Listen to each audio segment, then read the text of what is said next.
నమస్కారం వార్తలకు స్వాగతం ముందుగా ముఖ్యాంశాలు గ్రీన్ ఇండస్ట్రియలైజేషన్ పై దావోస్ లో పాల్గొన్న సీఎం చంద్రబాబు నాయుడు ఈ సందర్భంగా ప్రసంగం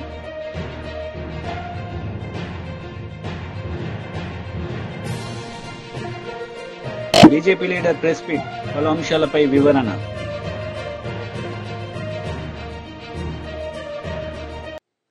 గ్రీన్ ఇండస్ట్రియలైజేషన్ పై దావోస్ లో సిఐఐ నిర్వహించిన సదస్సులో పాల్గొన్న ముఖ్యమంత్రి చంద్రబాబు నాయుడు ఈ సందర్భంగా ఆయన మాట్లాడారు. President IMD Business School, Switzerland, David Beck,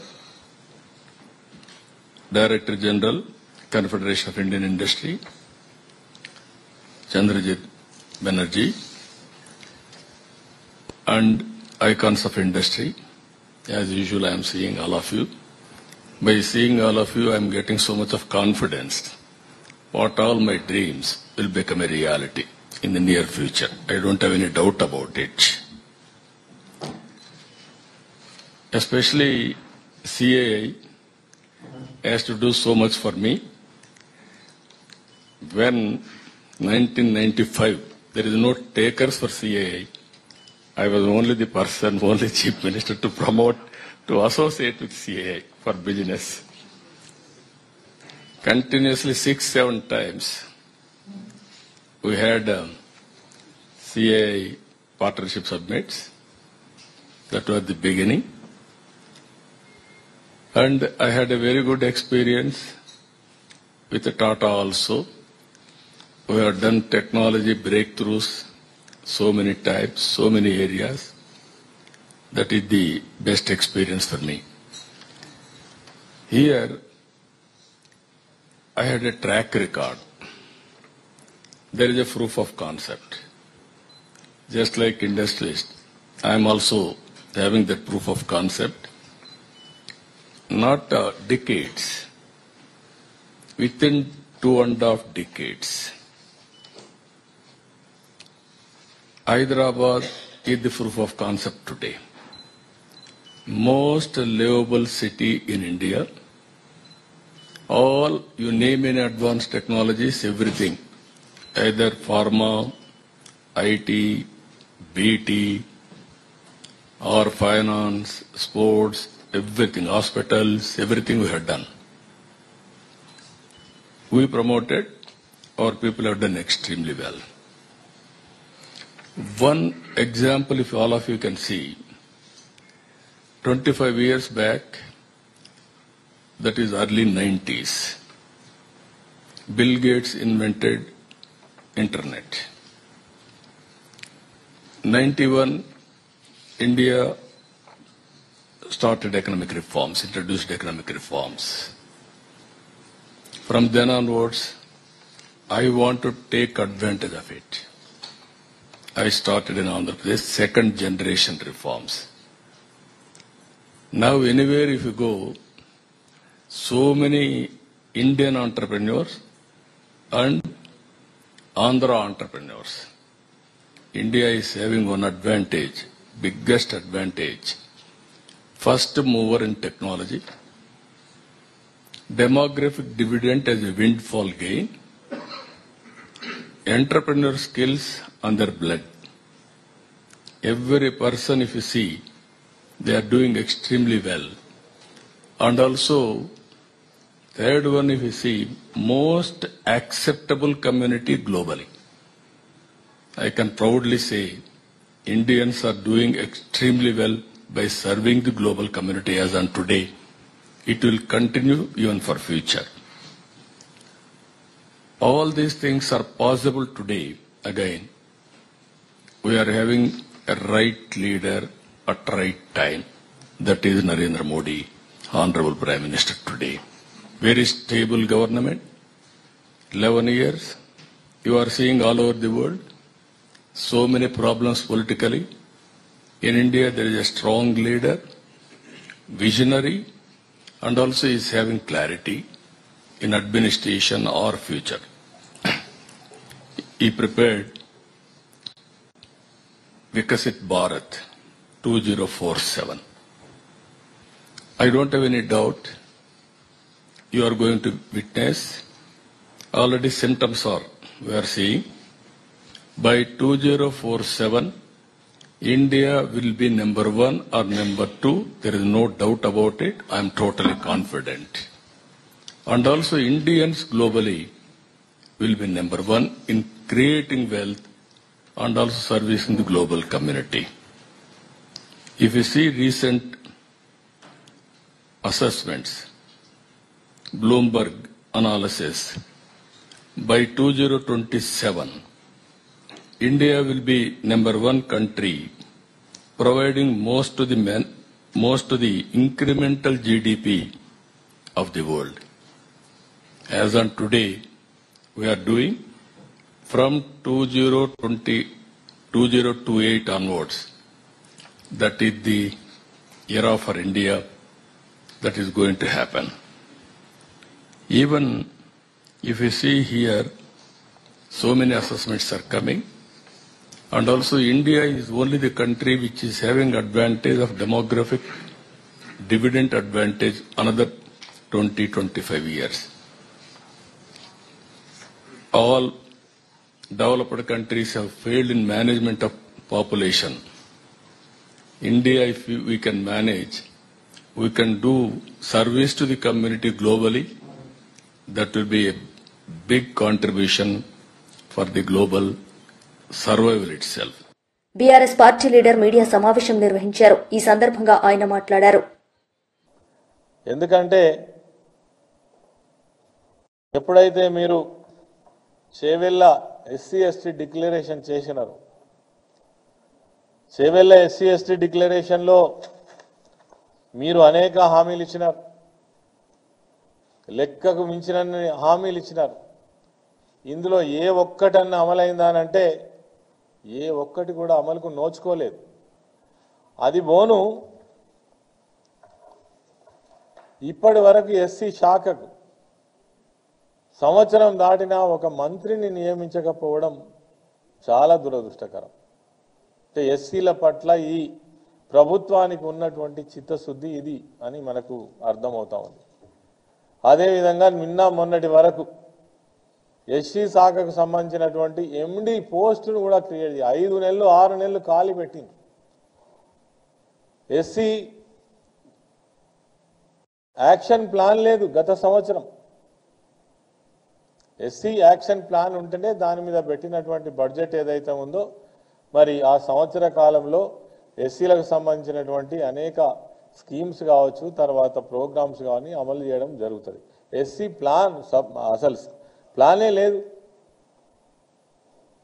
తర్వాత రేపు హడావుడిగా 23వ తారీఖు నాడు బట్టి విక్రమార్క గారు ఒక మీటింగ్ ఏర్పాటు చేశారు. ఎందుకు అని అంటే 2వ తారీఖు నుంచి మళ్ళీ బడ్జెట్ సమావేశాలు ప్రారంభం అవుతున్నాయి కాబట్టి మరి ఇవన్నీ కూడా ప్రజల సమక్షంలో సభా సాక్షిగా మళ్ళీ చూపించాల్సి వస్తుంది కాబట్టి ఈరోజు మళ్ళీ హడావుడిగా మీటింగ్ పెట్టి నిన్నగాక మొన్న అధికారులకు ఆదేశం ఇచ్చినట్టుగా నేను పేపర్లో చూసిన. ఏమని? ఎస్సీ సబ్ ప్లాన్కు సంబంధించినటువంటి నిధులు మీరు ఏవేవైతే స్కీములు ఉన్నాయో వాటికి వెంటనే కేటాయించండి అని. చాలా హాస్యాస్పదంగా అనిపించింది. ఎందుకంటే సరిగ్గా ఈ రోజుకి 11 రోజులు ఉన్నది సమావేశాలు. ఈ 11 రోజులలో మీరు అసలు సబ్ ప్లాన్కు సంబంధించినటువంటి నిధులు ఏ విధంగా ఖర్చు చేయగలుగుతారు? ఇప్పటి వరకు ముఖ్యమంత్రి ఒక్క సమీక్ష సంవత్సర కాలంలో ఎస్సీలకు సంబంధించినటువంటి సబ్ ప్లాన్ పైన కానీ మీరు కేటాయించినటువంటి డబ్బుల పైన కానీ అసలు ఏం స్కీమ్స్ జరుగుతున్నాయి అనేటువంటిది ప్రజాప్రతినిధులతో కానీ అధికారులతో కానీ లేదా ప్రజా సంఘాలతో కానీ ఒక్క సమీక్ష చేసిండ్రా? ఇక మరి మీరేమో చేవెళ్ళ డిక్లరేషన్, మీ మాటలు చూస్తే కోటలను దాటుతున్నాయి. ఇవి ఎప్పటి నుంచి? ఏకంగా 60 సంవత్సరాల అధికారంలో ఉన్నటువంటి కాంగ్రెస్ పార్టీ ఆనాటి నుంచి ఈనాటి వరకు కూడా, ఆనాడు ఇందిరాగాంధీ గారు ఇచ్చినటువంటి నినాదం గరీబీ హటావో, అప్పటి నుంచి ఇవే మాటలు చెప్తున్నారు. నిజంగానే ఎస్సీ వర్గాలలో ఎస్టీ వర్గాలలో పేదరికం పోయిందా? మరి మీరు కేటాయించినటువంటి నిధులు ఆనాడు సమైక్య ఆంధ్రప్రదేశ్లో కూడా ఎస్సీ సబ్ ప్లాన్కు సంబంధించినటువంటి నిధులు సవ్యంగా ఖర్చు చేయాలి, అవి డైవర్ట్ కావద్దు, నిజంగా వాళ్ళకే చెందాలని ప్రజా సంఘాలు ఎస్సీ ఎస్టీలు ఉద్యమాలు చేస్తే తప్ప ఆ పైసలు ఖర్చు కానటువంటి పరిస్థితి. ఈరోజు కూడా రేవంత్ రెడ్డి అదే విధానంలో మళ్ళీ నడుస్తున్నట్టుగా మనకు ఖచ్చితంగా కనబడుతున్నది. మరి ఇంకా దుర్మార్గం ఏంటంటే ఎస్సీలకు రక్షణ కల్పించేటువంటి చట్టం 2015, ఎస్సీ ఎస్టీ చట్టం 2017, దీని ప్రకారము ఎవరైతే ఎస్సీ ఎస్టీలు బాధితులు ఉన్నారో వాళ్ళను ఆర్థికంగా ఆదుకోవడం కోసం వాళ్ళకు తక్షణమే బేసిక్ పెన్షన్ ఇచ్చి అదేవిధంగా రిలీఫ్ ఇచ్చి వాళ్ళను ఆదుకోవడం కోసం చేసినటువంటి చట్టం. ఈ చట్టానికి సంబంధించి ఈ 33 జిల్లాలలో 5,000 మంది బాధితులు, 5,000 మంది బాధితులకు రావాల్సినటువంటి 45 కోట్ల రూపాయలు కూడా ఇప్పటి వరకు రిలీజ్ చేయలేదంటే. నర్సరావుపేటలో ఎమ్మెల్యే చెదలవాడ అరవింద్ బాబు మీడియా సమావేశం నిర్వహించారు. కూటమి ప్రభుత్వం ఏర్పడిన తర్వాత ఏపీ అభివృద్ది దిశగా పయనిస్తోందని ఆయన అన్నారు. ఉత్తరాంధ్రకి విశాల స్టీల్ ప్లాంట్ అనేది ఒక మణిహారం లాంటిదని తెలిపారు. నరేంద్ర మోడీ గారి ఆశీస్సులతో దాన్ని ఆపగలిగాం. ఏదైతే ఉక్కు ఫ్యాక్టరీ కాపాడుకున్నామో అదే ఉక్కు ఫ్యాక్టరీని ఇవాళ దాదాపు 7.3 మిలియన్ మెట్రిక్ టన్నుల ప్రొడక్షన్ ఇవాళ వస్తుంది. అటువంటి ఉక్కు ఫ్యాక్టరీ దాదాపు రష్యా, జర్మనీ పరిపక్వతతోటి మనం ఇవాళ ఉక్కు స్టీల్ ని మనం డెవలప్ చేసుకుంటాం అన్నమాట. అటువంటి ఉక్కు ఫ్యాక్టరీని కాపాడుకోవడానికి నారా చంద్రబాబు నాయుడు గారు ప్రతి వ్యవస్థని బాగు చేసుకునే కార్యక్రమాలు ఇవాళ విశాఖ ఉక్కు ఫ్యాక్టరీని కాపాడుకోగలిగాం. ఏదైతే జగన్మోహన్ రెడ్డి గారు చేసిన అవినీతి దుర్మార్గాలు కుటిలమైన ఆలోచనతోటి విశాఖ ఉక్కు ఫ్యాక్టరీ ప్రభుత్వం ప్రైవేట్ పరం చేయడానికి ప్రయత్నం చేశారు. అవన్నీ కూడా మనం నిర్మూలించి ఇవాళ విశాఖ ఉక్కు కాపాడుకున్నాము. మరి దీని పరిణామం మరి సెంట్రల్ గవర్నమెంట్ నుంచి మనకి 3,000 కోట్ల రూపాయలు రావడం జరిగింది. అదేవిధంగా రేపు కూడా మళ్ళీ ఇంకో 13,000 కోట్ల రూపాయలు మనకి సహాయం ఉంటుంది. మరి ఇటువంటి కార్యక్రమాన్ని దగ్గరుండి ముందుకు తీసుకెళ్తున్న నారా చంద్రబాబు నాయుడు గారికి, పవన్ కళ్యాణ్ గారికి, నరేంద్ర మోడీ గారికి, ఆంధ్ర రాష్ట్ర ప్రజల తరఫున మేమందరం కూడా సదా రుణపడి ఉంటామని చెప్పి వాళ్ళు ప్రెస్ మీట్ పెట్టడం జరిగింది. దీనికి బీజేపీ, జనసేన, టీడీపీ నాయకులు కూడా రావడం జరిగింది.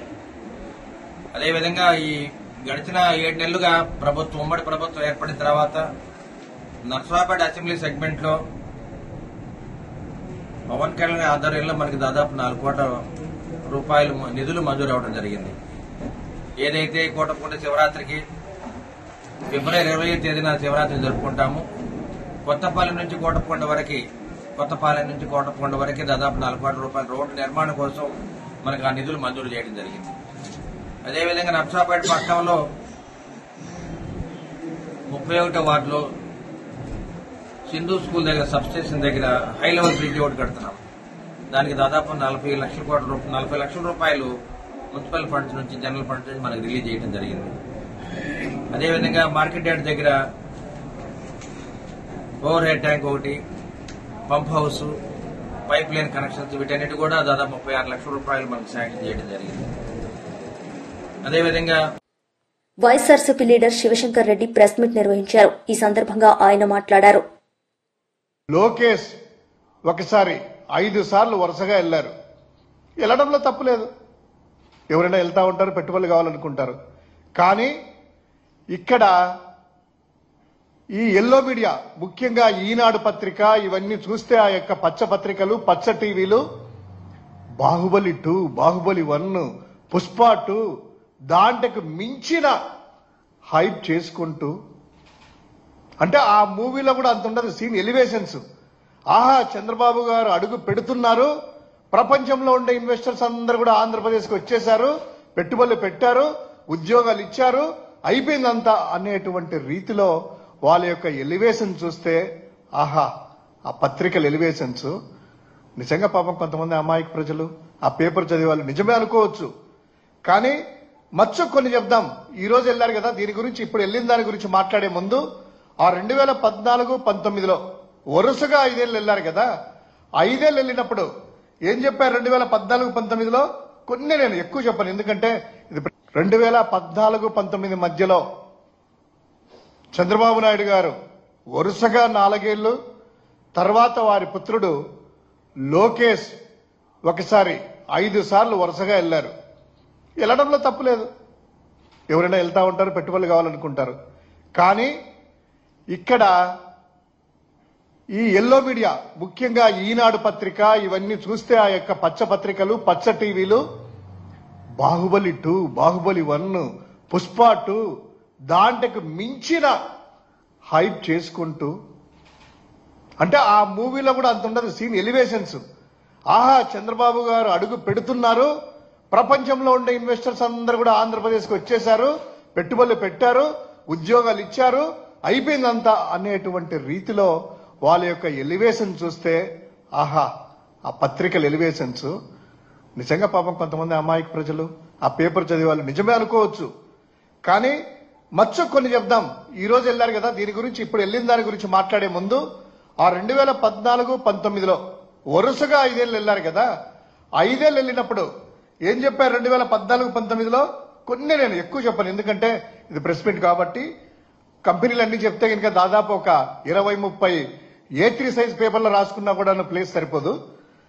2014-19లో ఏం చెప్పారంటే, దావోస్ చంద్రబాబు పర్యటించి మైక్రోసాఫ్ట్ స్టాండర్డ్ అంట ఫౌండర్ బిల్ గేట్స్ కలిశారు, దాదాపు సమావేశమయ్యారు. విశాఖపట్నంలో మైక్రోసాఫ్ట్ వస్తా ఉంది, విప్రో డేటా సెంటర్లు వస్తున్నాయి, భారీ హార్డ్వేర్ పరిశ్రమలు అన్ని కూడా విదేశాలు వచ్చాయన్నారు. మరి ఎక్కడున్నాయో తెలియదు.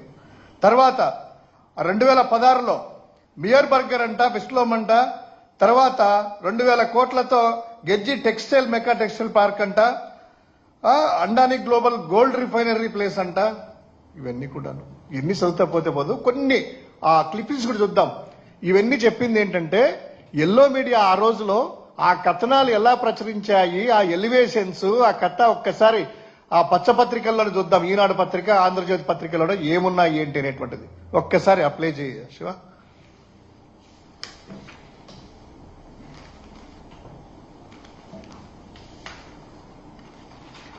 ఆంధ్రాకు అలీబాబా అంట, డేటా సెంటర్ సంబంధించింది ఆంధ్రాకు వచ్చేసిందంట. ఆ అలీబాబా మరి నేనైతే చూడలే, ఆ అలీబాబా ఎక్కడున్నాడో ఏమో మరి. కానీ అలీబాబా అరడజన్ దొంగలు మాత్రము రాష్ట్రంలో తిరుగుతున్నారు. ఈ అలీబాబా మరి ఎక్కడున్నారో ఎవరో తెలియదు. వాళ్ళు ఈనాడు పత్రిక, ఆంధ్రాకు అలీబాబా అంట, రాష్ట్రంలో డేటా సెంటర్ ఏర్పాటంట, ఇదంతా కూడా అన్నారు. ఎక్కడున్నారో అలీబాబా ఒక్కసారి వాళ్ళే ఈనాడు పత్రిక రేపు పత్రికలు వేస్తే తెలుస్తుంది. నెక్స్ట్ దానికి సంబంధించినట్టు అంతా కూడాను ఆహా అయిపోయినాయి. ఆ మ్యాటర్ లోపల చదివితే ఎలివేషన్స్, ఆ కార్ఖానా చూస్తే కనుక ఒక రేంజ్ లో.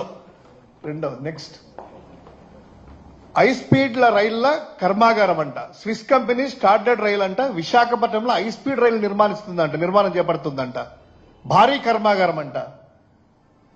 మరి ఎక్కడుందో ఆ హై స్పీడ్ రైళ్లు, ఆ బుల్లెట్ ట్రైన్స్ ఎక్కడ తిరుగుతున్నాయో మరి, విశాఖపట్నంలో తిరుగుతున్నాయా, అమరావతిలో తిరుగుతున్నాయా, నారావారిపల్లిలో తిరుగుతున్నాయా, లేకపోతే కుప్పంలో రైళ్లు ఏమైనా తిరుగుతున్నాయో, కర్మాగారాలు ఎక్కడుండేది ఆ ఈనాడు పత్రిక, ఆంధ్రజ్యోతి రేపు ప్రచురిస్తే బాగుంటది. తర్వాత ఆంధ్రప్రదేశ్కి ఎయిర్ బస్ అంట, ఎయిర్ బస్ C-29 విమాన ఉత్పత్తి కారాగారాలంట వస్తుందంట. మరి ఎయిర్ బస్ ఎయిర్ లో ఉందో, కిందకి దిగిందో, ఆ విమానాల కర్మాగారాలు ఎక్కడున్నాయో, ఏ దేశానికి ఎక్స్పోర్ట్ చేస్తున్నారో, లేకపోతే ఈ విమానాలు ఎక్కడెక్కడ తిరుగుతున్నాయో. బీఆర్ఎస్ పార్టీ లీడర్ మీడియా సమావేశం నిర్వహించారు. ఈ సందర్భంగా ఆయన మాట్లాడారు. ఎలక్ట్రిక్ బస్సెస్ ఒలట్రా అనే కంపెనీ ద్వారా ఒక 500 బస్సులకి మనం బీఆర్ఎస్ ప్రభుత్వంలో ఇవ్వటం జరిగింది. అందులో ఏసీ ఉన్నాయి, నాన్ ఏసీ కూడా ఉన్నాయి.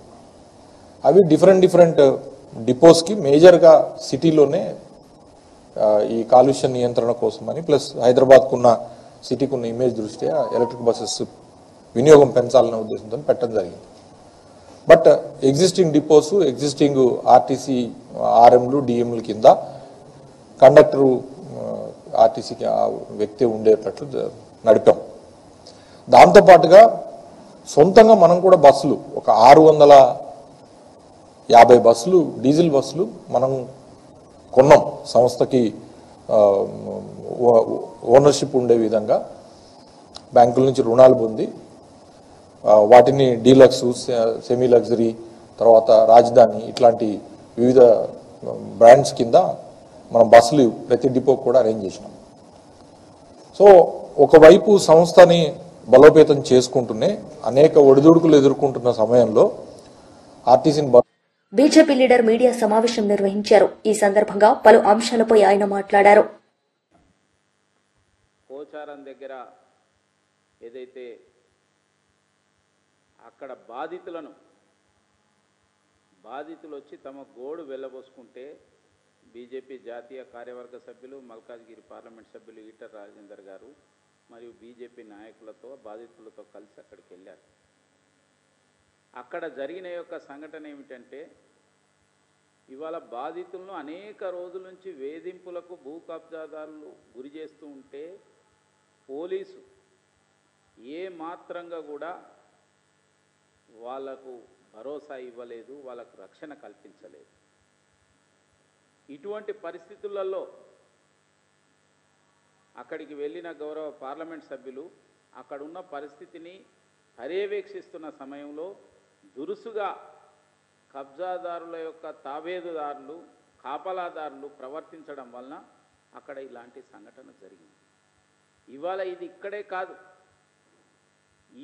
ఇటువంటి యొక్క భూమాయ ఇవాళ మా యొక్క మెదక్ పార్లమెంట్ సభ్యులు రఘునందన్ రావు గారు కూడా ఏదైతే అక్కడ భూ కబ్జా గురి అయిందని చెప్పి ఆందోళన చేయడం జరుగుతుంది.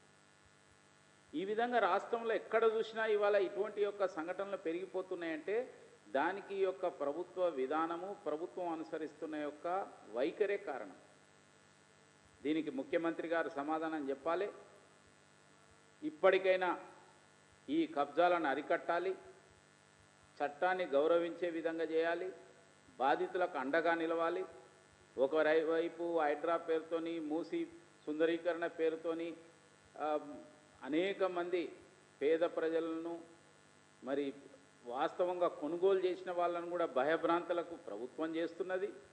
ఇంకొక వైపు ఈ రోజున ప్రభుత్వం అండ చూసుకొని కబ్జాదారులు, వాళ్ళకు సంబంధించిన యొక్క నాయకులు, అనుచరులు ఈరోజు ఇటువంటి సంఘటనలకు పాల్పడుతున్నారు. దీన్ని భారతీయ జనతా పార్టీ తీవ్రంగా ఖండిస్తున్నది. వెంటనే వీటన్నిటి పట్ల కఠిన చర్యలు ప్రభుత్వం తీసుకోవాలి, బాధితులకు రక్షణ కల్పించాలి. ఒక బాధితుని ఇల్లు కూడా కూల్చేసిండ్రు కబ్జాదారులు. పాపమైన బ్యాంక్ లోన్ తీసుకొచ్చుకొని 30 లక్షల రూపాయలకు సంబంధించిన యొక్క ఇల్లు కట్టుకుంటే ఇల్లు కూల్చేసిండ్రు. ఇది ఎక్కడ అన్యాయమని అడుగుతున్నా. రోజు ఇవాళ వాళ్ళకు పట్టాలుండి, వాళ్ళకు చట్టపరమైన యొక్క డాక్యుమెంట్లుండి, వాళ్ళు కోర్టు యొక్క ఉత్తర్వులు వాళ్ళకు అనుకూలంగా ఉండి వాళ్ళు జీవిస్తూ ఉంటే, నివసిస్తూ ఉంటే వాళ్ళపైన రోజు రాళ్ళ దాడి చేయడం, దీనికి ఎన్నిసార్లు పోలీసులకు మొరపెట్టుకున్నా కూడా పోలీసులు స్పందించకపోవడాన్ని భారతీయ జనతా పార్టీ తీవ్రంగా ఖండిస్తున్నది. ఈ రోజున ఎట్టి పరిస్థితుల్లో కూడా ఇటువంటి బాధితుల పక్షాన ఉద్యమం మా గౌరవ పార్లమెంట్ సభ్యులు కానీ బీజేపీ నాయకులు కానీ చేస్తున్నది ఆగది. తప్పక ప్రభుత్వం తగిన చర్యలు తీసుకోవాలని చెప్పి డిమాండ్ చేస్తున్నాం. ముఖ్యంగా ఇందులో పేద ప్రజలు ఉన్నారు, బడుగు బలహీన వర్గాలు ఉన్నారు, గిరిజనులు ఉన్నారు, పోలీసు అధికారులకు సంబంధించిన యొక్క ప్లాట్లు కూడా ఉన్నాయి. అందులో 2000 పైన ప్లాట్లు ఉన్నాయి.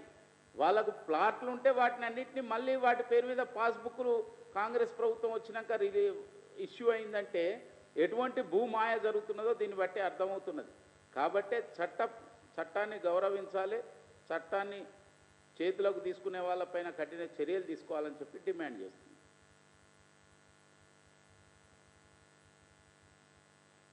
వార్తలు ముగించే ముందు ముఖ్యాంశాలు మరోసారి. గ్రీన్ ఇండస్ట్రియలైజేషన్ పై దావోస్ లో పాల్గొన్న సీఎం చంద్రబాబు నాయుడు. ఈ సందర్భంగా ప్రసంగం.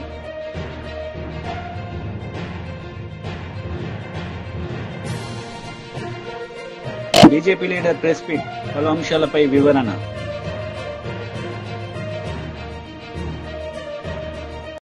ఈ వార్తలు ఇంతటితో సమాప్తం. తిరిగి ప్రసారమయ్యే వార్తల్లో మళ్లీ కలుద్దాం. అంతవరకు సెలవు. నమస్తే.